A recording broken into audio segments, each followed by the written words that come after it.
Ladies and gentlemen, boys and girls, it is time for the podcast that pulls back the curtain, that dissects the strikes, the submissions, and the controversial decisions.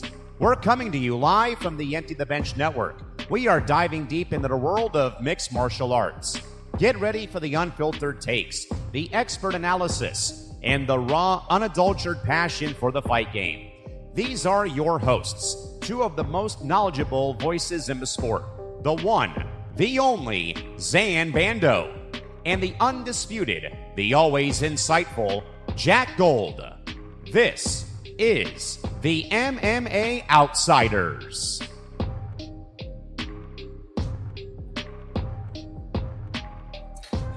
What's up, everyone? We are live. This is another edition of the MMA Outsiders. I'm Zain Bando. He's Jack Gold. Jack, it's Thursday afternoon. It's the beginning of March. How are we doing? Doing good. I just got back from getting my 100,000-mile car maintenance. Got my pockets ran by Toyota, let me tell you. But sitting here ready to go. I can only imagine. Sitting here ready for this weekend. Yeah, it should be a good weekend for sure. Before we get into anything, though, we do have a few particulars to get out of the way. Please be sure to like, follow, comment, and subscribe. Do all that good stuff. In order to do so, go to youtube.com/EDP Network. My name is Zain Bando. I'm a staff writer over at MMAKnockout.com, which is part of the On Sports Illustrated umbrella. I can doing his thing with all of his social medias. Anything new or exciting coming up or so in the next month or so before your moves take effect? I usually hear about a new update from you almost every single week. What is the latest going on in your world and just everything that I guess pertains to you, given that we're sort of on two different sides of the spectrum? I cover combat sports, but I also covered other sports, and we focus on fighting. So where are you at just in regards to your journey and just everything that you've going on? No updates this week, just following other sports right now, following the NFL. My Shayla DJ Moore got traded this morning. I know. You'll probably end up seeing that. You'll probably see me talk about that on a new edition of Bando's Blitz, which drops this weekend. And speaking of my shows, you'll be able to catch episode 80 of Bando's Breakdowns, which actually drops 24 hours from right now, so you won't want to miss it, and you'll get the audio-only version at midnight Eastern tonight. So just a shameless little plug there as well. So nice. No, yeah, it's good weekend of fights. Can't wait. Yeah, and wait either. Just one other quick reminder too: you can listen to the old archive of the MMA Outsiders regular podcast. None of these are audio only now that it's a live stream only show. But if you want to hear the OG days of the show, which is August of 2022 until mid 2025, and you want to hear my, I guess, babyface version when I didn't know what I was doing on this thing 3 to 4 years ago, you can go and do that and listen to all my horrible takes there, or you can watch the modern day version of me. It really sort of depends on whatever floats your boat. So I didn't expect that we would be starting out with this, but I would be an idiot if we didn't start out with this. It's the first time this year we've had to use this, but we had a bit of breaking news. It looks like Tom Aspinall has decided to advise Eddie Hearn as he moves forward in his very tumultuous UFC career. His news is just broken within the last maybe hour and a half. Tom Aspinall recently put out a YouTube video, which I haven't fully finished watching.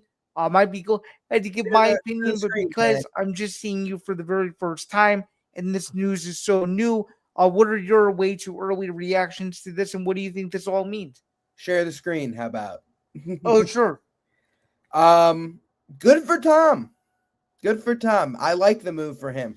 If the UFC and him are going to be arguing and bitching at each other for the next year with the last 6 months, who knows what's going on with heavyweight? It seems like they're just disregarding him and his eyes and whatnot. Good for Tom. If Eddie can get him another UFC fight, another title, get him back going, I'm happy with it. And I think this sets up Tom where, let's say the UFC does strip him. Let's say they do cut him. He signed with Matchroom, one of the biggest boxing organizations or the biggest boxing management companies in the world. He's got an instant in, and I can guarantee you Eddie Hearn is paying him a good penny, would pay him a good penny to do so. And even more so on that, I think it's a lot likely. Shout out, by the way, Straight Left MMA, the dog. Alex versus Jones, very possible with this news coming up. And on top of that, there's very possible versus Alex versus Gane. And I think it's even more possible now, Tom versus Francis Ngannou, both in boxing. I think there's a lot of interesting options here for Tom Aspinall. Well, to kind of clarify everything you just said, and while all of those seem like interesting possibilities, Eddie Hearn did clarify whether you want to believe this part of the deal or not.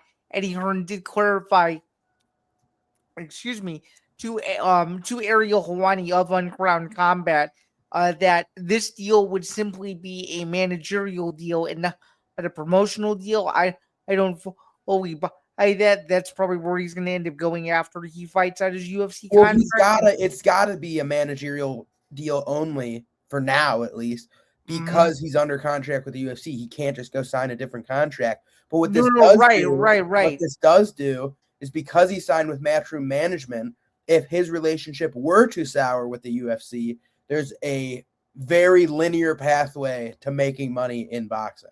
Oh, 100%. So, yeah, I don't know if it means that he has one fight left on his deal or two, but this is certainly very interesting. As we've seen, there's been a brewing rivalry between Zuffa Boxing and Matchroom. I don't know what this means on the side for Dana. Our community's going crazy over it. More specifically, I don't know how much you read Twitter on the combat sports side as much as I do, but Twitter's been exploding over the last 30 minutes to an hour about this. Everybody has a different opinion, but my opinion is I think this is a very, very smart and calculated move, because whoever his manager was before, which I don't know who he was represented by, I'm more than willing to just fully admit that I don't know that at all. I think it was maybe just his dad and a couple other advisors. So let me just assume that. I think by him getting Eddie Hearn, this shows me that Aspinall is taking this seriously. This is a guy that knows the England fight game, rather not really on the MMA side, more so on the boxing side, but that doesn't mean that it needs to discount that this guy doesn't have connections, because he certainly does. He has connections that Aspinall otherwise would now not have if it wasn't for his guidance, number one. And number two, as we've seen over the past 2, 3, 4 years, since Saudi Arabia kind of swooped its way into the boxing space, that Eddie Hearn has been able to make some of the biggest fights in the sports. Well, what's to say that Eddie Hearn can't make some of the biggest fights with Tom Aspinall? And as he said in so many words, Tom Aspinall needs to take what's his, which is right now only the biggest and best fights possible.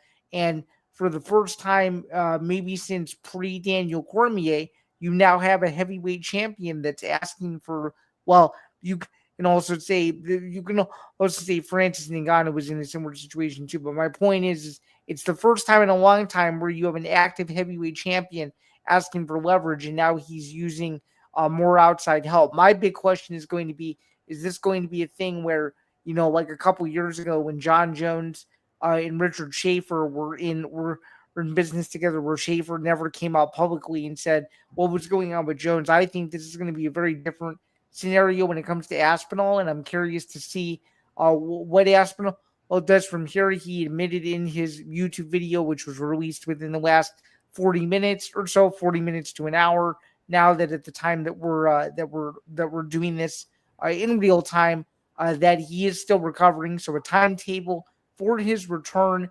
is not fully out there yet. But I think he's taking the first step into realizing, okay, if I want to come back and I want to do this the right way, I want to try to hold as much power as I can. And to be frank, given how kind of fragile some of these divisions are right now, you can't fault Aspinall for, in my opinion, doing what he feels is best for his career. And that's kind of where I sit on it. What do you think? I agree. I think it's a smart career move for Tom Aspinall. Simple as that. Okay, so with that being said, you had mentioned it just a minute or so ago. Do we think, unless news breaks within the next 40 minutes to an hour, do we think this now opens the door for the potential of a Jones Pereira heavyweight title fight, or do we think it's smoke and mirrors? What do we think?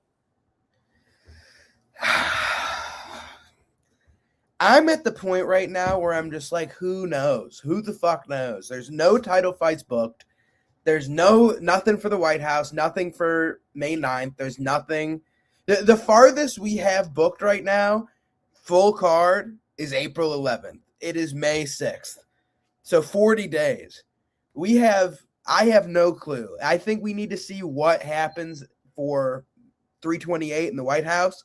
I think that'll give us a lot of clarity going forward. Okay, and then I have another question kind of semi-related to this, and we'll move on to the next topic, which is semi-related to this as well. Do we believe? Well, actually, no. Let me save that for later on, because I had a separate talking point for that. But let's move on. Let's divert just a little bit and talk about this past weekend. What did we think of the main card overall? Because I thought it was extremely entertaining. I thought it was good. I thought it was really good. Like, I think here's my problem with this fight night, right? Okay. Where it was just like, as entertaining as it was, there was nothing of substance. Like, sure, main event was cool. Lone'er gets the win. Awesome. Martinez versus Vera. Hey, you were right. I'm willing to admit that was the worst pick of the night for me. So, not only that, it was exactly what I said. It would be a strong first 2 rounds for Martinez. He'd slow down in round 3, and it would be a nothing, and Chito would squeak out around 3. Where all it is they first of all, Chito only dropping from 9 to 10 is criminal. And I don't think it proved anything for Martinez. So I think that kind of I don't think so either. If he had beaten Chito 2 years ago, agreed. But this Chito, we'd be having a different discussion. But we're talking about the Chito Vera right now. So, and then on top of that, it's like King Green versus Zellhuber. Awesome moment. But like, am I wrong for thinking it's like, okay, this is the 3rd time Zellhuber's a minus 500 favorite, and he's lost all of them? Like, get him out of here. Shirez versus Boons, like, that was a fine fight, but means nothing. Imanol versus Borjas, that was a fine fight. Or that was a really fun one, honestly. No, it was a fun one, and it was Imanol's introduction to the UFC. I think he looked very, very good. I agree, but my thought kind of is that first round, Kevin Borjas could have slimed him out, and he got slipped a note, hey, if you beat Imanol, you're getting cooked. Round 2, Imanol comes out, gets the finish. It's all good. Luna looked pretty good. Gandra looked pretty good. Perez was whatever. Oh my God, this Christian Quinones versus Chris Moutinho fight made me want to bash my head into the wall. Why? Because Christian Quinones, it was very apparent that Christian Quinones was better. And it was very apparent that if he just committed to getting the finish, he would have finished him. But he chose to just do nothing. And fighters who do that drive me up a fucking wall. Regina Taryn versus Ernesta Kirikate, one of the best fights of the night. Great fight. Yeah. Francis Marshall looked good and Damian Penis looked good. Like, it was a fine fight night. Like, I'd give it a B-. Okay, I'd give it a solid B just because Kavanagh beat Moreno, and to me, I thought that was pretty unexpected. I knew Kavanagh would fight him well. I didn't know he could win a decision against him in the way that he did. And to me, his leg kicks were just unbelievable. If he really wanted to, Jack, in rounds 3 and 4, he could have finished him, but he didn't. So I don't know. I thought overall, though, from a main card standpoint, it was a very entertaining main card. That's what I thought. If you wanted violent finishes this past Saturday, you got them. I agree. I think it was a very, like, overall, like, a fun card. I think so too. Moving on now to some more, I guess, non-preview or recap related things for a little bit here before we'll touch on that at the end of the program. Moving on now, we now know that the UFC Light Heavyweight division is moving on. We're going to get Jiri Prochazka versus Carlos Ulberg for the vacant light heavyweight title in lieu of, or in place rather of Alex Pereira now moving up to heavyweight. Given that the light heavyweight division is moving on, how excited are you for Prochazka versus Ulberg? And even though we're a bit away from the fight itself, what is your early lean on the fight? And do we still think that Prochazka has what it takes to try to become a two-time champion? Or do we think this is finally Ulberg's opportunity to get it done? I like Carlos Ulberg, and I think he can just knock out Jiri. However, if Kennedy and Chukwu is overwhelming you and knocking you out, I don't care if it was 5 years ago, Jiri Prochazka is overwhelming you and knocking you out, I'm taking Jiri. And I think Alex is vacating because he's moving up. We know he's moving up. He's beaten everybody. Yeah, I think that's very much implied that he is moving up for sure. My pick is also Prochazka, just because I don't think Carlos Ulberg has been in enough of these major spots for me to justify picking him. And I understand he has a few signature wins in his last couple, and he's beaten some relatively good names. But when you're talking about Jiri Prochazka, that's been in the light heavyweight title mix or a champion in some way, shape, or form for a long time, and arguably beat Magomed Ankalaev all the way back to UFC 282, I think he probably feels a little bit pissed off, thinking that, like, yeah, I probably should be the champion right now. Oh, but I ran into some scrutiny, and I also ran into Alex Pereira.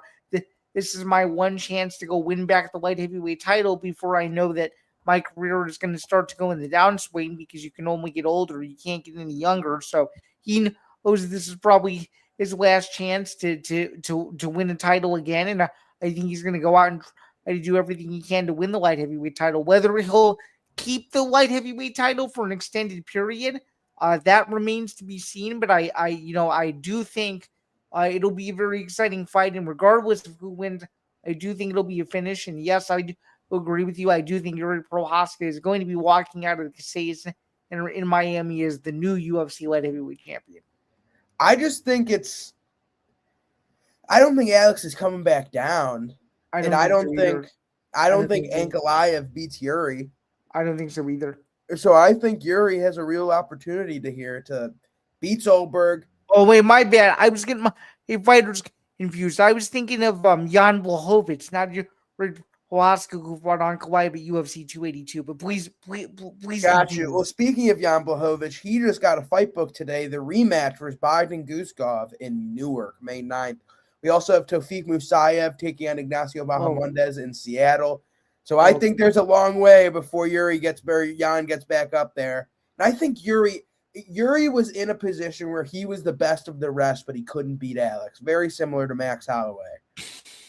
Right. And I think now that his Alex Volkanovski's gone, Pereira's gone, I think he has a chance to really do something great here.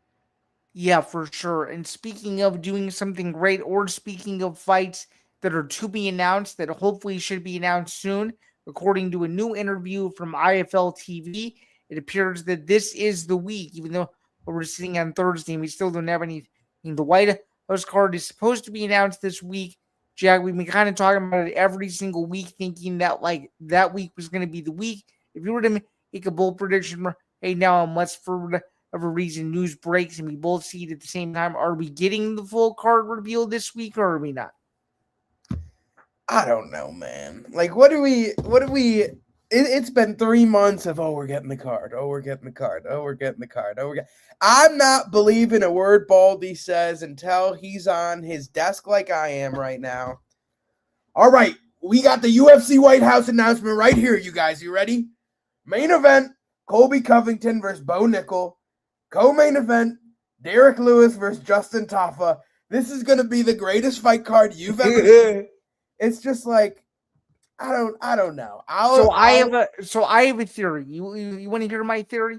Give me your theory. So in case you forgot, because I know you have a lot going on, there's 4 fights on Saturday that are going to be also simulcast on regular CBS, meaning Channel 2 in our area. So 4 fights will be on free TV. I think the UFC, just like I told you weeks ago, and you kind of went and you and it went and a little crazy because you thought they were going to continue the trend. I think they're going to wait for the CBS portion of UFC 326 to reveal the card. I can see. I mean, it would make sense, right? Like, it would make sense to do it during the pay-per-view, maybe on ABC when they're having that thing. Or CBS, you mean? Or CBS, same difference. And it's just like, I think that would be smart. Maybe like you have the first fight at the main card, and then in between the first fight and the second fight, we have the UFC White House, and everybody goes, ah! And then just like I told you, it's gonna be the craziest promo you've ever seen. It's gonna be like, oh my god. Maybe they're announcing it before Drew Dober and Michael Johnson, so they avoid they take the audience's mind off the hate crime Drew Dober's about to commit. Well said. So I don't know, but I am curious. At the end of the interview, the interviewer, the IFL TV interviewer asked Dana if he thinks that Conor's going to be on the card, and he grinned and he semi-head nodded and he said, "We'll see." So do we legitimately think that he's talking out of his ass, or do we think that they've somehow struck a deal, a no-gate deal for him to compete at the White House fight? I think we're getting the co-main and main event, maybe. Okay. And then we'll get the freaking...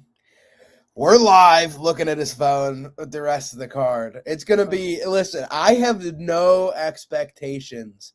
I keep telling everybody and myself, this is going to be like the Sphere.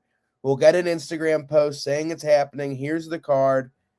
And the card is going to be mid.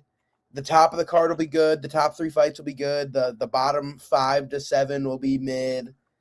And we're going to just be rocking and rolling. The house is the spectacle, not the fights.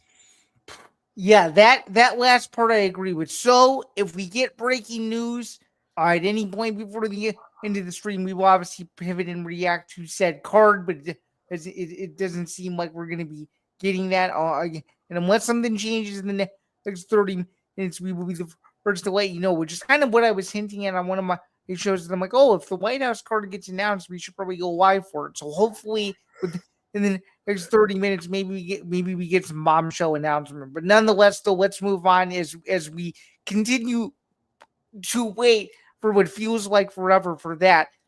We did get a reported announcement that UFC 328 is going to be taking place at the Prudential Center in Newark, New Jersey in May.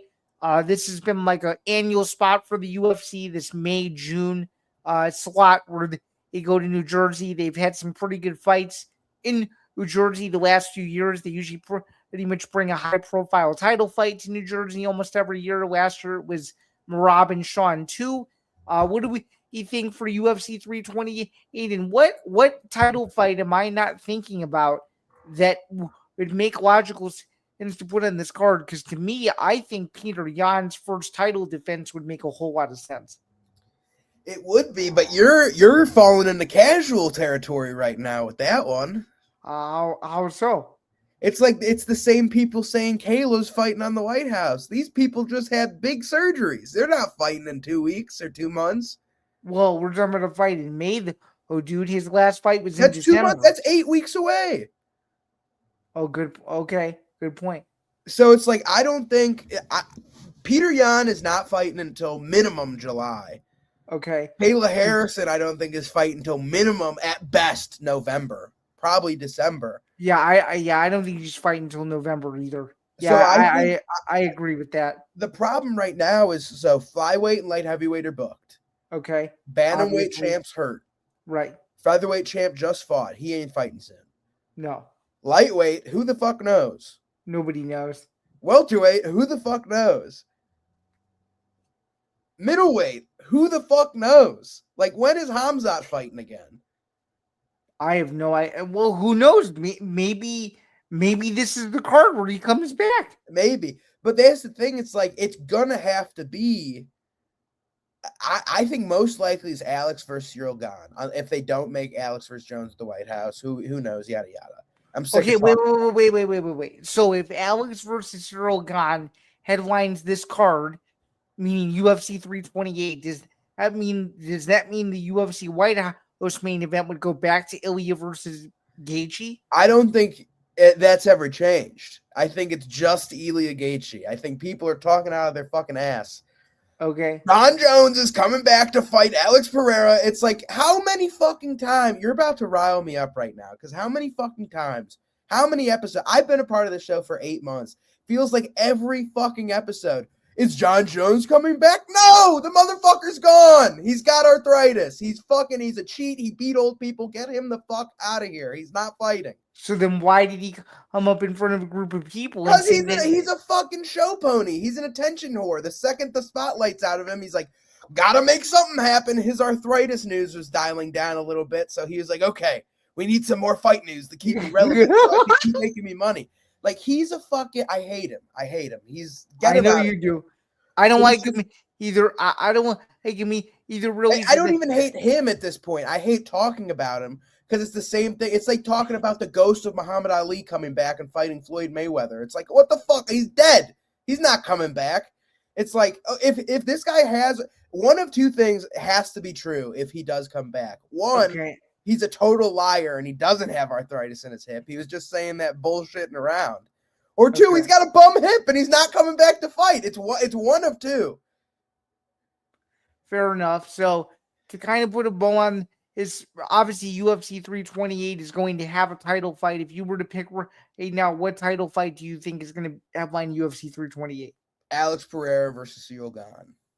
And that's going to be the only title fight? Probably. Maybe Mackenzie Dern co-main events. Well, Mackenzie Dern co-main eventing makes sense considering that she last fought in October. So that's kind of a decent timeline if you think about it, right? I would think so. Kind of makes logical sense. Maybe Shevchenko, like one of the women. Oh, I could see Valentina co-main event in New Jersey for sure. Yeah, I think that has a women's co-main event. Then I think the White House has been, always will be, Ilia Topuria versus Justin Gaethje. Okay, simple as that. I think. What do we think International Fight Week on July 11th is going to be, though? Well, who knows if we have a Saudi card at the end of May? Is it still a rumor? I don't know. Like, I don't know if it's rumored, confirmed, not confirmed. I don't know. If there's that card, I think it's got to be Islam or Cumshot. Okay. And then I would assume whoever doesn't fight on that card probably headlines International Fight Week, or with all the fucking McGregor talk again, it's like I'm a broken horse. I'm going to put a fucking gun in my mouth. These guys who haven't fought in 4 years, they're headlining these events. They're the best. These motherfuckers. Like Conor McGregor, if he ever comes back, if there is any semblance of him coming back, it is International Fight Week. That's it. If he doesn't fight International Fight Week, he's done. If he does, he's probably done after that anyway. I think so too. Then July, and if he doesn't fight, that's probably that would be July. If it's International Fight Week, it would be July 11th, according to Helwani. Then that's July. Yep. Then August has to be Cumshot, right?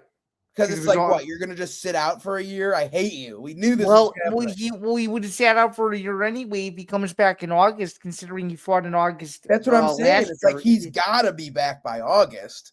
Mm-hmm. Yeah. And then it's just like, okay. Like, I think the only other fight that I can see headlining the White House if they don't do Ilia is Khamzat versus Sean. Like, I think they're Khamzat versus Sean at the White House would be generationally hilarious. I just think for build up. I just don't think that's a possibility for that reason. I don't think so either. So it's just like, I don't think they'll have Khamzat at the White House. There's so many little intricate things with it. It's like, so Khamzat's friends with a warlord. Right, and I was going to say, I think having Khamzat at the White House is a security risk. It's a security risk. It's a legitimate security risk. So it's just like, so he can't do it. And having Sean at the White House is a security risk. No, I agree with you 100%. It's just like the whole 100%. It's either Sean versus Hamzat or Ilya versus Justin. I think there's less than 0% chance that Jones fights. I think there's less than 0% chance that McGregor fights at the White House. So I think it's either Sean or Justin headlining the card as Americans versus their respective champions. And who knows after that? Like, heavyweight needs a title fight, so let's say that's May. Light heavyweight is April. Flyweight's April. Bantamweight's going to be July. Featherweight's probably going to be July, August, September-ish. I'd say featherweight's probably September at this point. Yeah, September-ish. Lightweight has to be this summer. Oh, 100% it does. Has to be this summer. Welterweight has to be this summer. Mm-hmm. Middleweight has to be this summer. Yeah. Light heavyweight. So I think, I mean, to be fair though, as you're going through that, I mean, some of the bigger fights of the year are going to be coming up within the next 12 to 16 weeks. If we really think about it. So, I mean, the time for waiting is nearly over. As much as people hate it, we're closer than people may think. Speaking of being closer, we're one day closer to UFC 326. At the time that we're doing this live, we're just hours away from the final press conference leading up to it. It's for the BMF title. Max Holloway rematches Charles Oliveira. First time in over a decade. T-Mobile Arena. Well, that's Vegas on Saturday. Paramount Plus, as per usual. Do you want to pull up the card? Pulling it up right now. Yes, sir. Okay, first off, we don't really do this on this show, but I have to ask you thoughts on this poster. Do we like it, or do we think it's mid? What do we think? I like this poster. Cool. I like this poster. I think there's a lot worse out there. This is a poster that if it's cheap enough in a few weeks, I may consider buying a cheaper version and framing it for sure. Because it's just like, look at, for example, I'm just pulling it up here. Sure, yeah, sure. I'll pull it up here. This is UFC 326 we're at right now, right? Right, yep. Let me pull. Will you give me the photo here? Thank you, Wikipedia. Is it that hard? Look at this. Look at that poster versus this poster. Okay.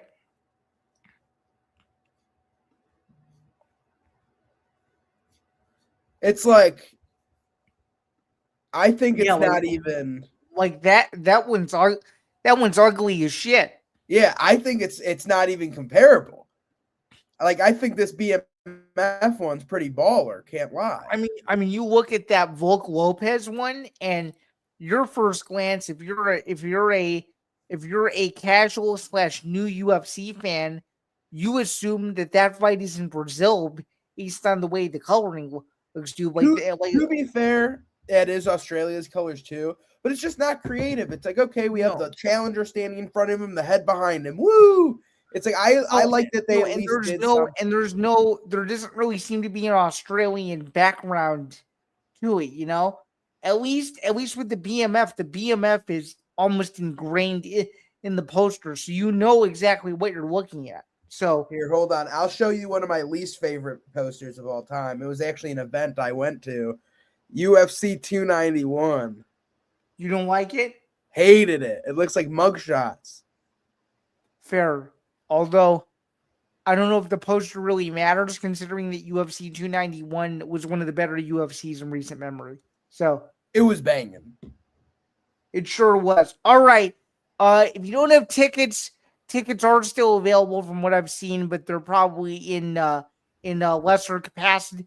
You could probably, I would assume, given everything that's going on in sports right now, would you guess that for people in Vegas that are there and having a ticket, do you think you could find a ticket the day of this fight? Because I certainly think you could, considering how not top heavy the undercard is, right?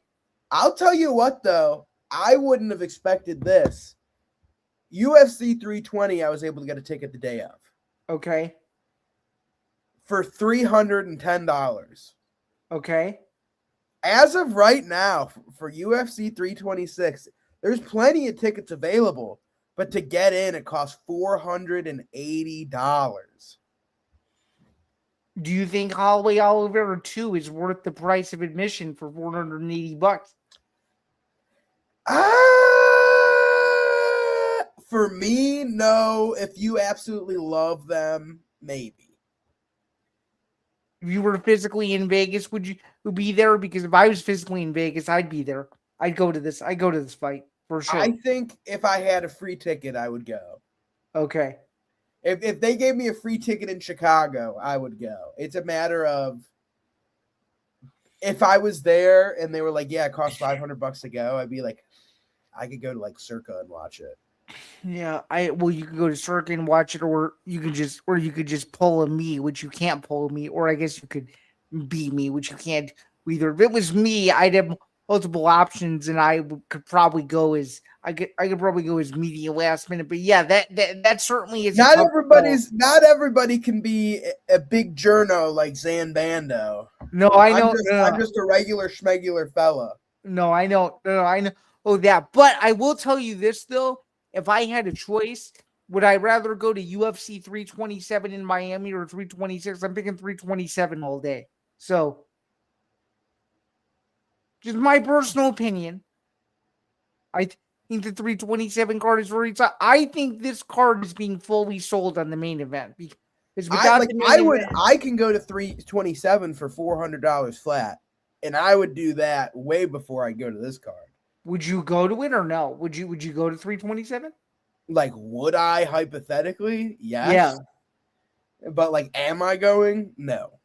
Okay, I wasn't sure. Sometimes you have spontaneous trips, so I wasn't sure if Miami was one of them. So I don't think there's going to be any spontaneous trips from now till probably at least June. We got moving in the horizon. Fair enough. Are you ready to go over this card now? You want to start from the bottom? I'm ready to rock and roll. All right, what do we got here? Now listen, starting off here, Yes, I want to set the precedent. Jack Gold MMA is 50-14 through 5 cards on the year. Yes, Jack Gold MMA is absolutely cooking. You sure This are. card might be the card that ruins me. You sure are. Who do you got first in this first fight? I got Fernandez. Who are you taking? I'm taking Luke Fernandez as well. However,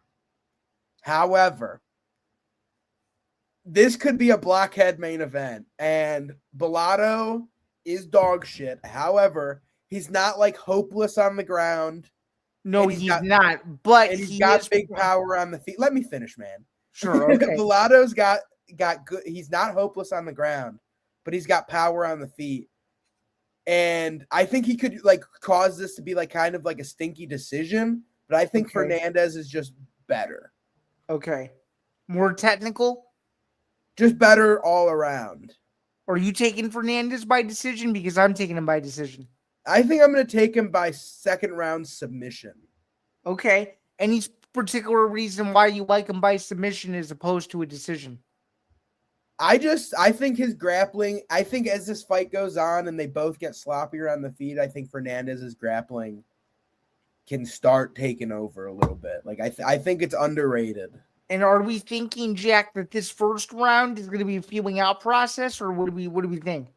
I doubt it. Both of these guys like swinging and banging early. No, I agree. You never know.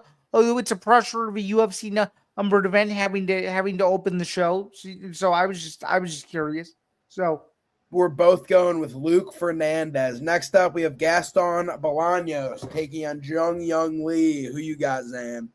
I got Lee in a bounce back. He needs to win in this fight in a major way, and I think doing it against a guy like Bolaños is a good first step. What do we think? This is like these prelims are having me fucking. They've got my head in a freaking tangle right now. Okay, how come? Just because it's like Gaston Bolaños is not good. No, he's not. He's not. But neither is Jung Young Lee. That's the problem. But I think I'm gonna take Jung Young Lee by decision. Not confidently though. Okay. I just think he's gonna be able to control him against the fence. That's my thought process. Okay. I like Lee as well. And let's see. What do I have? I got Lee finishing Bolaños in the second round by TKO.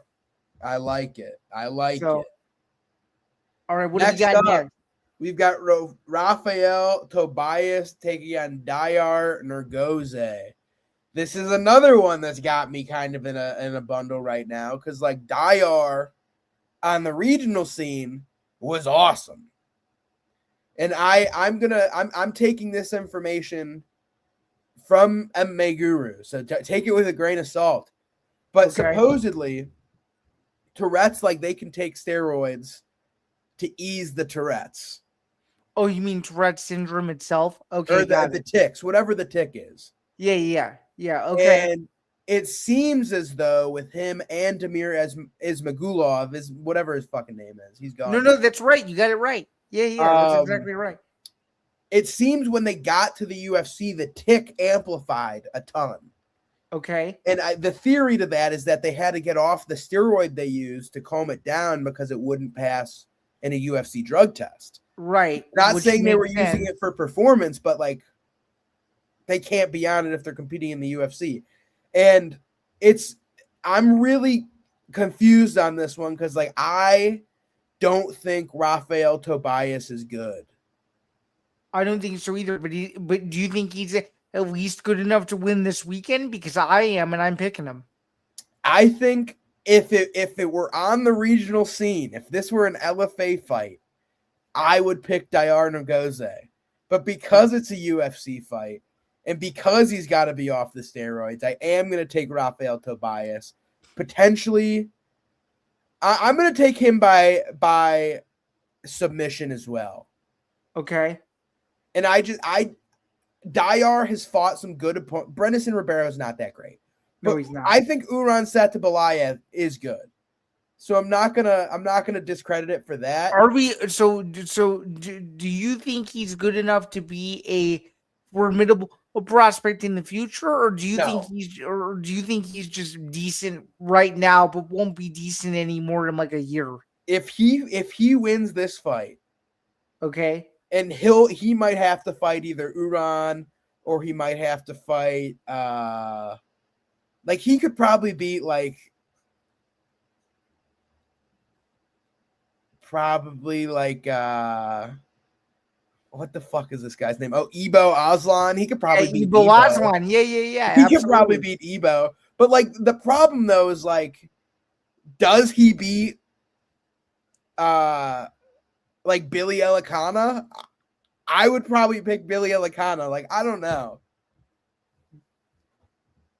Interesting. But you are picking Tobias. I'm taking Rafael Tobias this weekend. Okay. Next up, we have Suma Darji taking on Jesus Aguilar. Now, this one. Who do you got? I got Suma Darji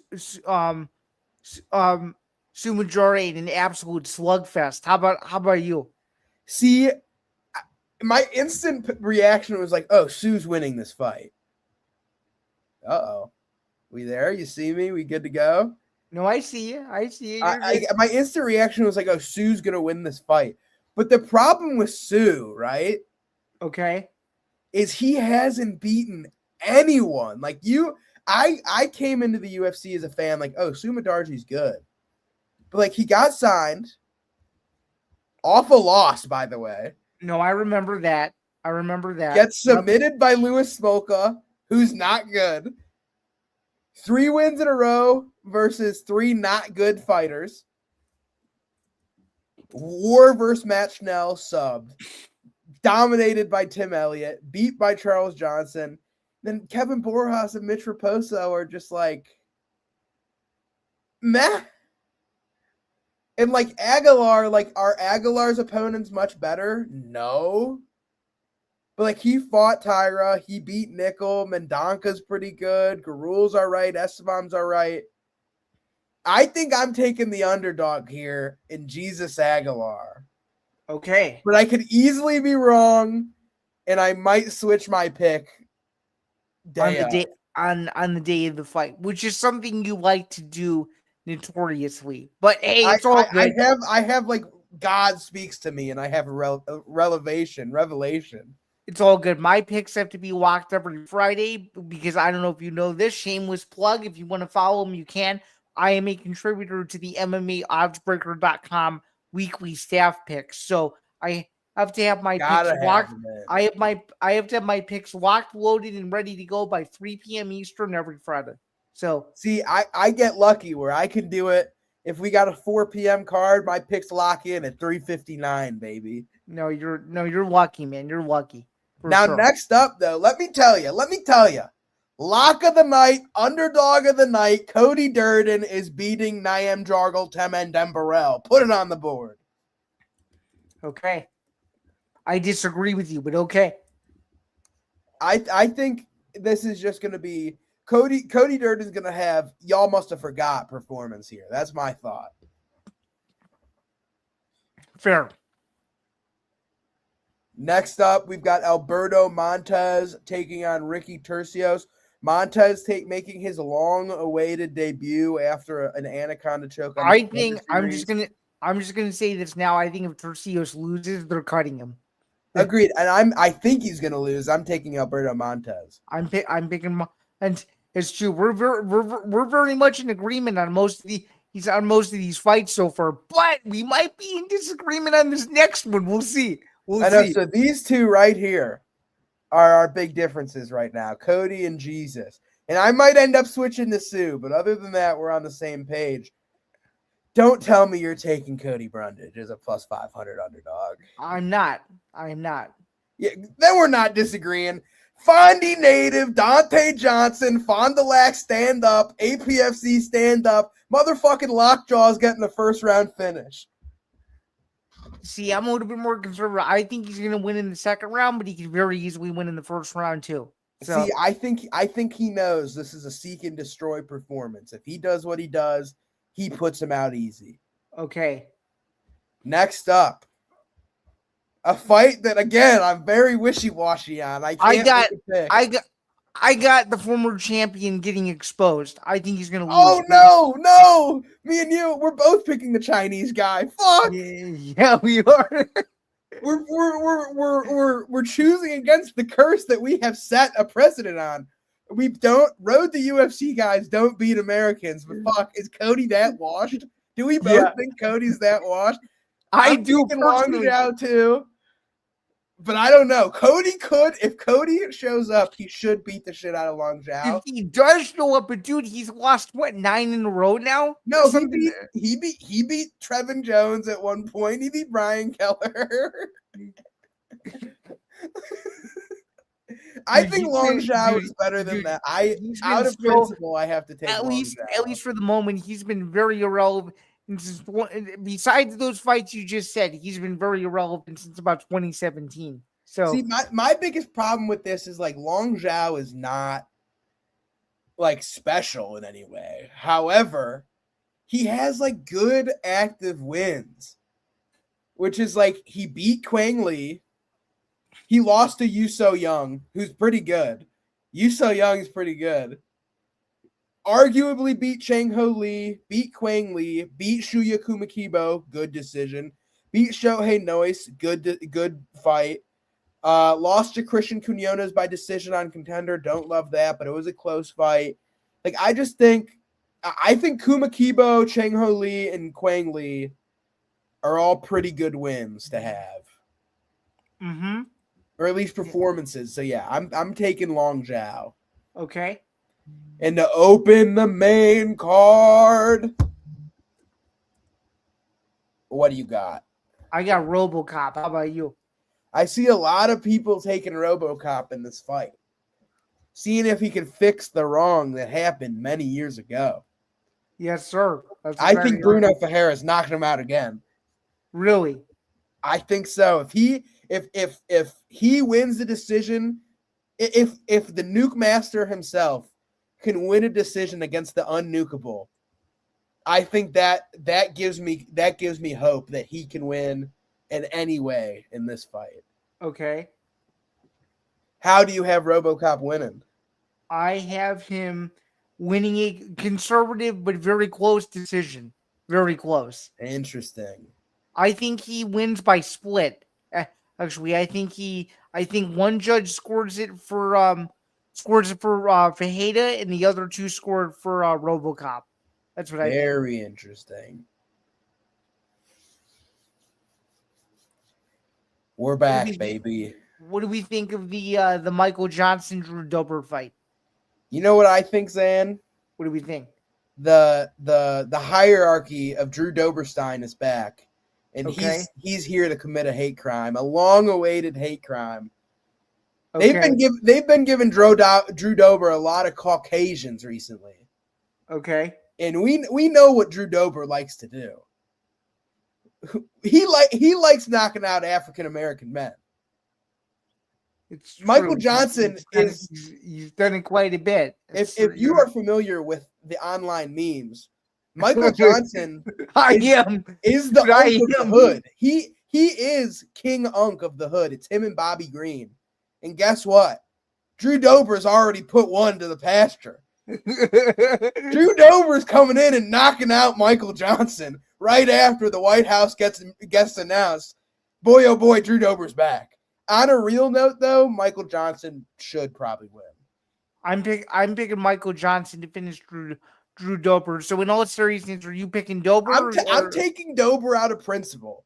Okay. I'm taking Drew Dober out of principle. Okay.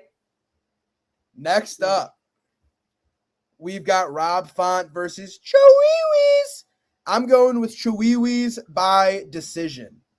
See, I'm going the other way, and I'm going Font by a decision. I think it'll be a fight of the night candidate, though, for sure.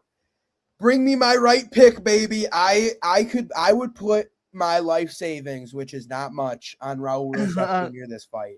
You just look at the stats, Rob, especially in the last few. Dude, Raul Rosas Jr. has been very underwhelming against very bad competition. Agreed. No, I agree. Listen, he hasn't fought anybody like Rob Font. But the problem with Rob Font, and this is his career, I can't even tell you the last 5 fights, he defends 1 every 5 takedowns. I know. 23% takedown defense. And in the last 5 fights, I bet you it's even lower. And I think Raul Rosas is going to be able to take him down and hold him down because he doesn't get up either once he gets taken down. If Raul can't get him down, going to be a long night. You think so? I think Rob Font would absolutely jab his face off, but I think Raul gets him down. I think he gets a decision win.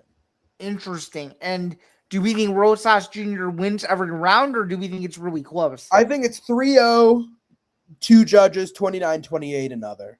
Okay, fair enough. And then in the co-main event of the evening, we have Caio Borralho taking on Lone'er Kavanagh. I'm taking the Ritter, dude. I'm also taking the Ritter. You are? Okay. Are you picking him by the same way I'm picking him? I think I'm going to take him by decision. I'm picking him by sub. I could see it happen. My fear is like this one could go either way. I think this should be a pick'em, and that's why I'm taking Rainier. Okay. But it's close, man. It'll be a close fight. Okay. Next up, main event of the evening, BMF title fight. BMF, Blessed, Max Holloway taking on Bronx, Jiri, Oliveira. Dude, the way you just did the impression was almost spot on. I got that shit. Now here's the thing. I'm picking Max Holloway. I'm picking him by decision.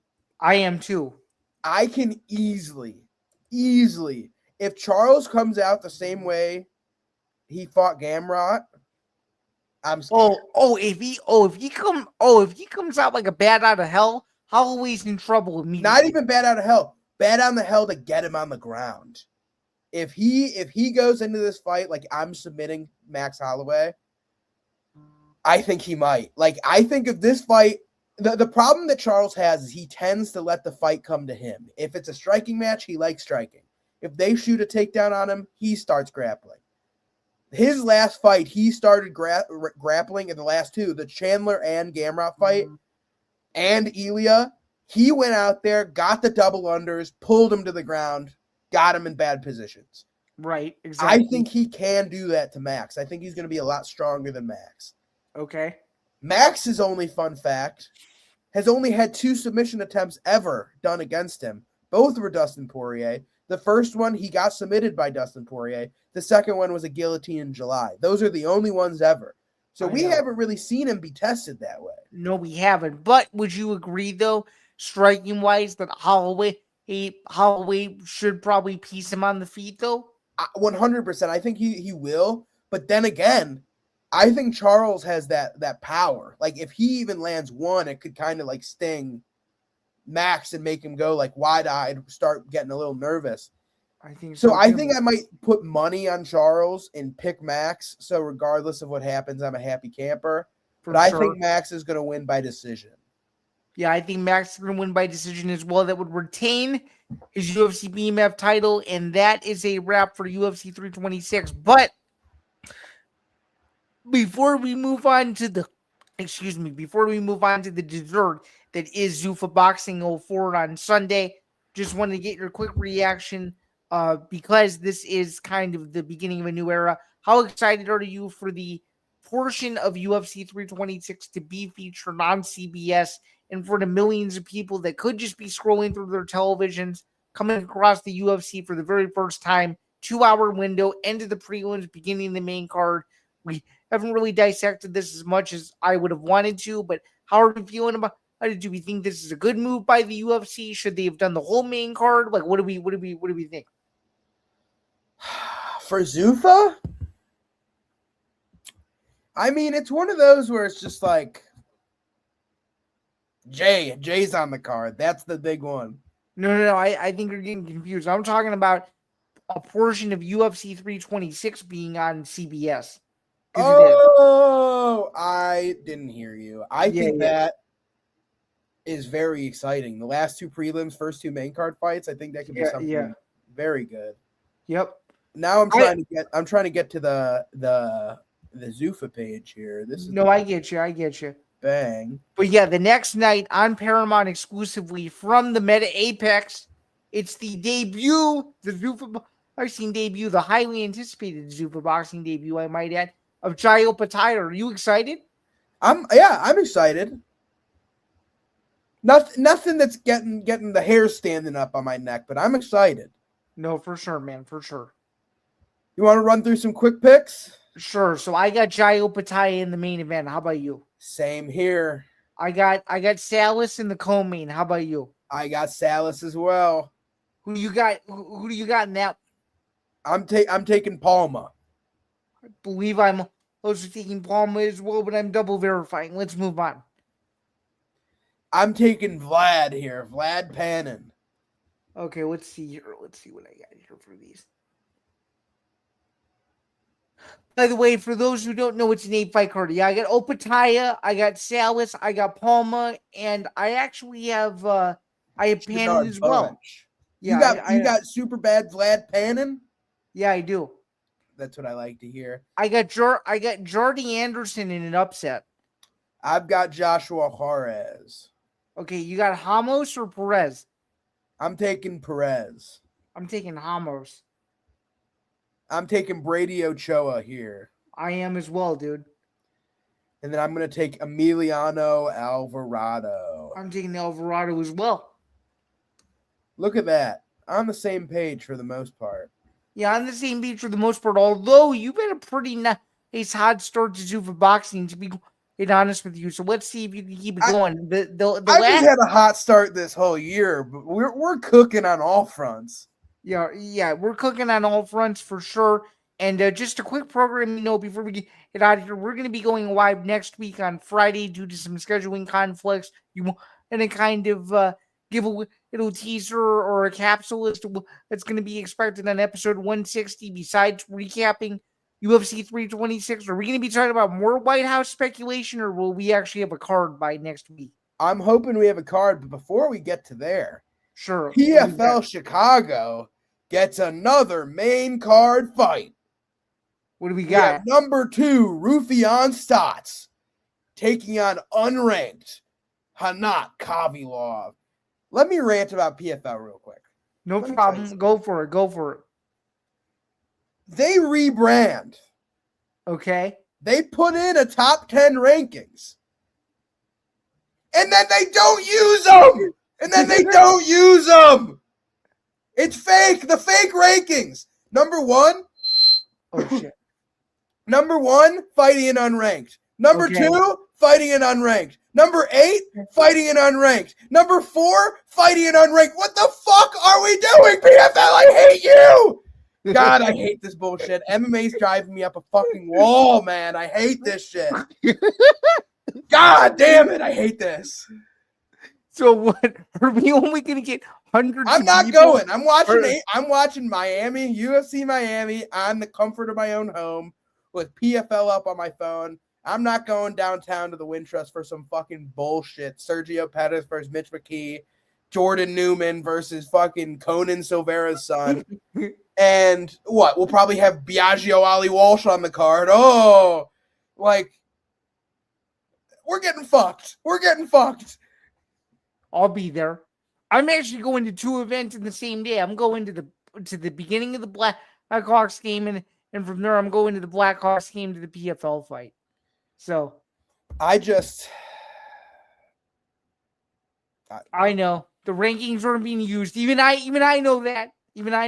It's driving me up a wall, Zain. Trust me, I'm gonna have a lot of questions for John Martin on Saturday night.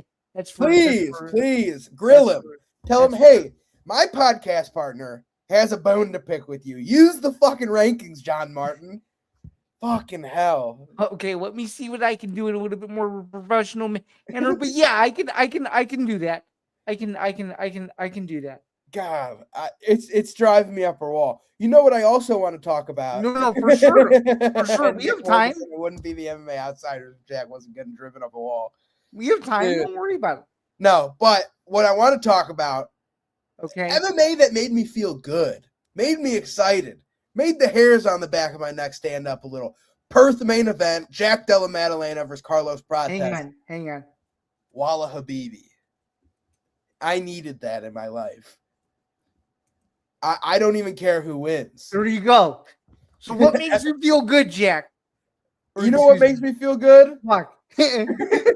Carlos Prochazka. We'll wait. We'll get it back up.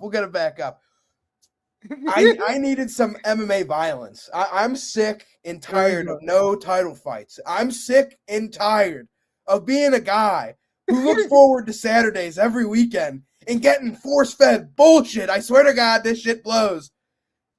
At 3 a.m. on May 2nd, Australia, Perth, prime time, Jack Della Maddalena, Carlos Prochazka, middle of the night. Jack, that's 3 a.m. prelim, 6 a.m. main card. So doesn't matter. 3 a.m. is the start of the card. That's what we go off.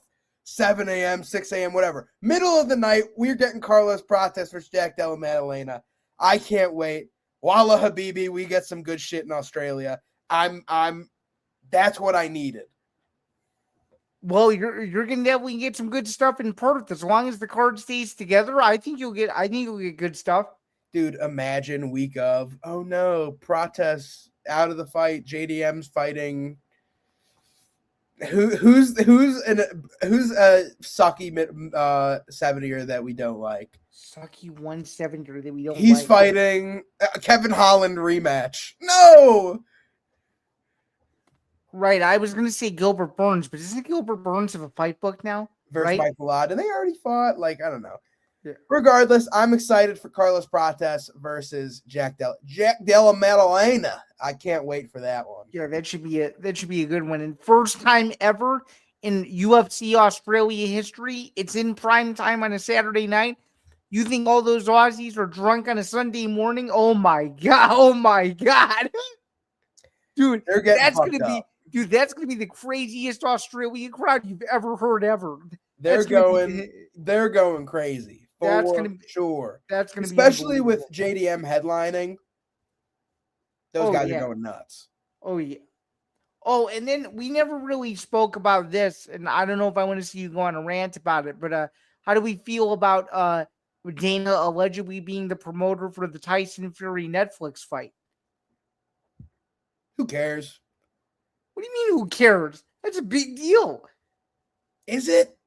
I think it is. it's like,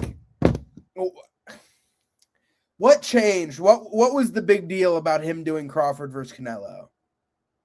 Because it was his introduction into him getting into the boxing business. Yeah, but how did that event affect Zuffa boxing or what we watch on a day-to-day basis? In my opinion, it didn't. I think it did because it put it introduced people to Zuffa boxing as a new promotion, and that was their pilot episode, if you will, very similar to when the UFC was on Fox and they gave everybody the heavyweight championship fight between Kane and JDS. I just disagree because that to me wasn't a Zuffa boxing match. That was a Riyadh season fight. So that part is true, yes. Even though Zuffa was a part of it, it's like, so like all that fight does for me or you is probably the 100% we're making Zuffa boxing. That was probably what that did. It was like, okay, we're confirmed, we're gonna go for it. Other than that, it's like Dana doesn't respectfully. I would love to work for the UFC. I'm talking mad shit right now, but it's like respectfully, on record in court, Dana doesn't do shit anymore. So let him do the boxing bullshit, and it's fine. It doesn't affect the UFC at all. Do we really think though it's bullshit when they're signing names like Conor Benn and Jairo Pataya? Like I don't know if I'm ready to go that far and say that yet. I'm not saying Zuffa boxing bullshit. Okay. I'm saying boxing. Yeah, boxing as a whole has a lot of problems. I'm not too concerned. Like, I don't care. Okay. Like, I don't care what Dana does because it doesn't affect what you and me do. Will the UFC change because he's going to do this? No, it won't. Will Zuffa boxing change because he's going to do this? Maybe he gets like one more big name. Like, maybe. But like all this is just like, oh, it's going to be another Riyadh season card on Netflix that has on one side of the ring Zuffa boxing. Like Dana is a much part of Canelo Crawford and Fury versus the Russian dude as Dude Wipes is part of the UFC. Okay. It's just a name on the ring. Okay.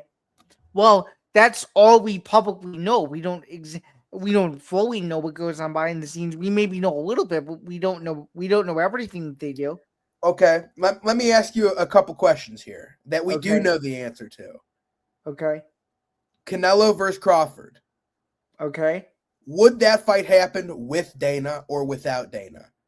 Yes. Mm-hmm. Would that fight have happened if Riyadh season didn't want Dana to be a part of it and said, we're making this fight? Could they have done it? Probably. Without Dana or with Dana, would it have been on Netflix? Probably. With Dana or without Dana, would it have been the exact same production as it was? I'm not sure about that part of it. I'm going to say probably because it's the exact same shit as I get from every other Riyadh season card. Well, not exactly. The only difference, only thing that Dana did, in my opinion, was made sure it was in Vegas.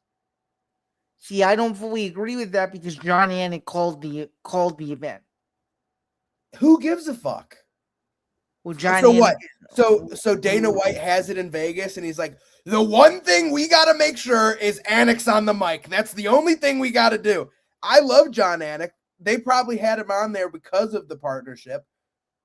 Does the card change at all with or without John Anik? Fuck no, it does not. Probably not.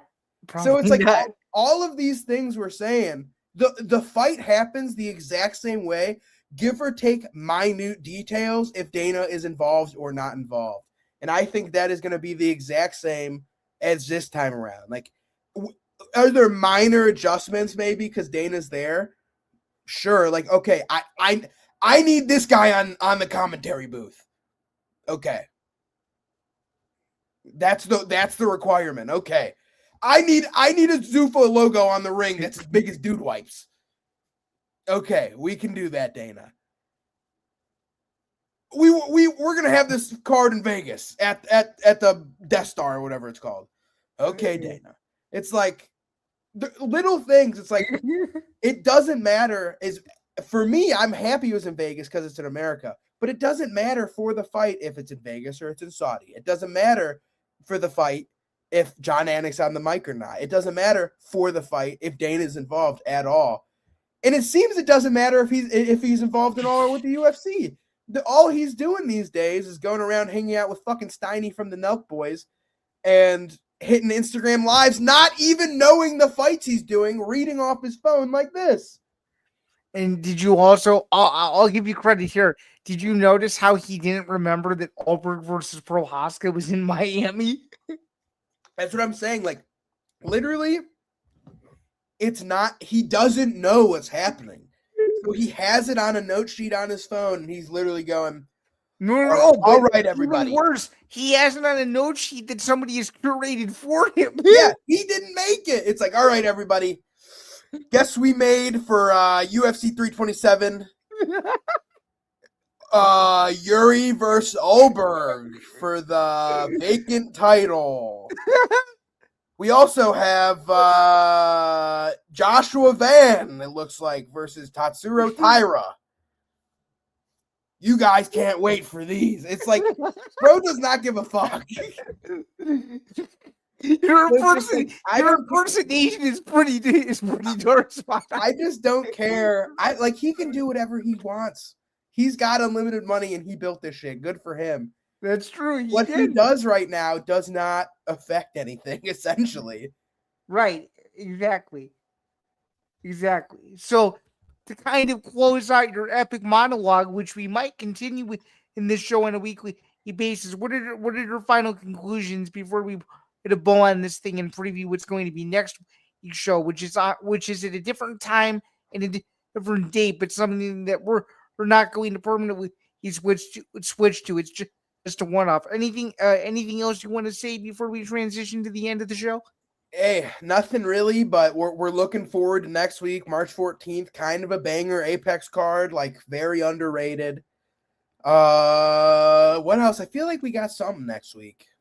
We've got so we've got the Apex card next week, and the reason why we're doing Friday is because your boy has too much basketball over here to deal with. So the hours that I'm gonna be sitting right here at this very desk talking to you right now are going to be very few and far between next week. But I would